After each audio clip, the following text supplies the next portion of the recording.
اچھا ایک اور تھرڈ مائنڈ سیٹ بھی ہے ود ریگارڈس ٹو میرج آج کل جو بہت کامن ہوتا جا رہا ہے، اسپیشلی ہماری جو ینگ بچیاں ہیں، سسٹرز ہیں، ان کے مائنڈز میں بہت انسیکیورٹیز آ چکی ہیں، بہت فیئرز آ چکے ہیں، اپریہینشنز آ چکی ہیں میرج کے حوالے سے،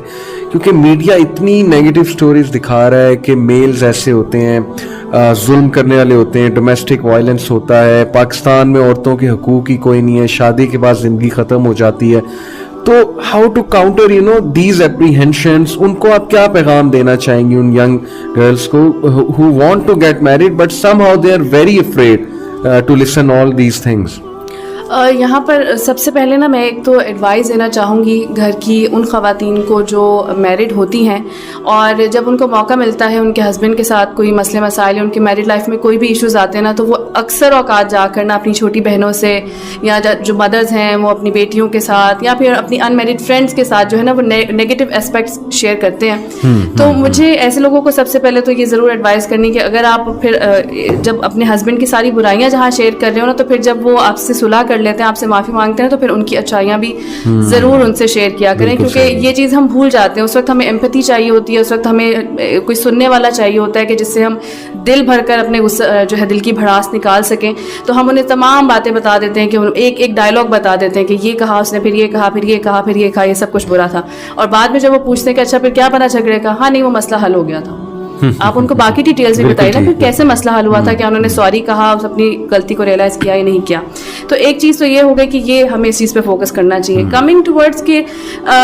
دیکھنا آس پاس کے لوگوں میں کہ جی ہے شادی کے بعد لوگوں کے ساتھ مسئلے مسائل ہو رہے ہیں یا پرابلمز ہو رہے ہیں. تو دیکھیے بینگ اے مسلم، قرآن ہم نے پڑھا ہے تو ہمیں اس چیز پر باقی تمام چیزوں کے ساتھ بھی جو ہے ہمارا ایمان ہونا چاہیے کہ آزمائش اس زندگی کا حصہ ہے.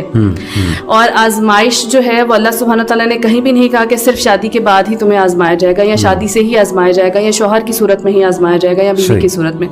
آزمائش آپ کی کہیں بھی آ سکتی ہے. اگر ہم یہ کہہ رہے ہیں کہ شادی کے بعد آپ کو سفر کرنا پڑتا ہے، سفر تو لوگوں کو جو ہے وہ یونیورسٹیز میں بھی کرنا پڑ رہا ہے. لوگ سوسائڈ کیوں کر رہے ہیں؟ اس لیے کہ اتنا پریشر آ رہا ہے ان کے اوپر، ان کے پیرنٹس کی طرف سے یا سوسائٹی کی طرف سے. تو پھر ہم سوسائٹی میں بھی نہ رہیں، ہم سوسائٹی کا بھی پھر پارٹ نہ بنے. اسی طرح سے جو ہے اور بہت سی چیزیں ہیں، کارز میں ایکسیڈنٹ ہو جاتے ہیں، پھر ہم کارز کو بھی چھوڑ دیں کہ جی لوگوں کے کارز میں جو ہے وہ ایکسیڈنٹس ہوتے ہیں، ہمیں کار میں نہیں بیٹھنا چاہیے، پیدل سفر کرنا چاہیے. تو یہ تمام جو چیزیں ہیں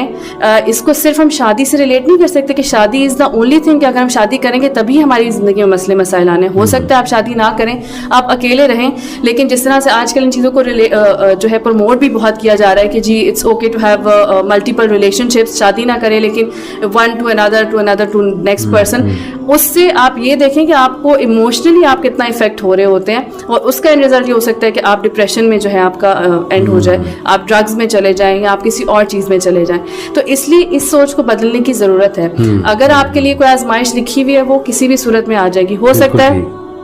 آپ کی شادی تو ہو جائے اور شادی آپ کی بہت اچھی چل رہی ہو، ہسبینڈ بھی اچھے مل جائیں آپ کو ساس بھی اچھی مل جائے، آپ کی اولاد نہیں ہو رہی ہے، آپ میں کوئی مسئلہ نکلا ہے. تو اب ہم کیا اس چیز کو بھی ایشو بنا لیں گے کہ جی شادی کے بعد اولاد نہیں ہوتی لوگوں کی اس لیے شادی نہ کریں. تو اٹ از ناٹ نیسیسری کہ شادی کو ہم اس چیز سے بس ریلیٹ کر دیں اور یہی سوچتے رہیں کہ جو ہے نا میرڈ لائف جو ہے وہ انسان کو نقصان ہی پہنچائے گی یا شادی کرنا انسان کے لیے نقصان دہ ہے. We need to change that. یہ ہمیں ذہن میں رکھنا چاہیے کہ آزمائش ہے، اللہ سبحانہ تعالیٰ کی طرف سے آزمائش ہر صورت میں آنی ہے، چاہے وہ شادی کی صورت میں آتی ہے وہ کسی بھی صورت میں آتی ہے. اس کے لیے ہمیں بس اپنے آپ کو پریپیئر کرنا ہے ود نالج کہ ہمیں جو ہے وہ صبر کس طرح کرنا ہے، یا ہمارے رائٹس کیا ہیں. جس طرح آج ہم رائٹس کی بھی بہت زیادہ ہم بات کر رہے ہیں، تو ہمیں سب سے پہلے اپنے پاس یہ نالج ہونی چاہیے کہ شادی کے بعد میرے رائٹس کیا ہیں اور میرے ہسبینڈ کے رائٹس کیا ہیں. ٹھیک ہے، ان دونوں کے بارے میں آپ نالج رکھیے، پھر ان چیزوں کو، ان سچویشنز کو فیس کیجیے، انشاءاللہ you will get through it.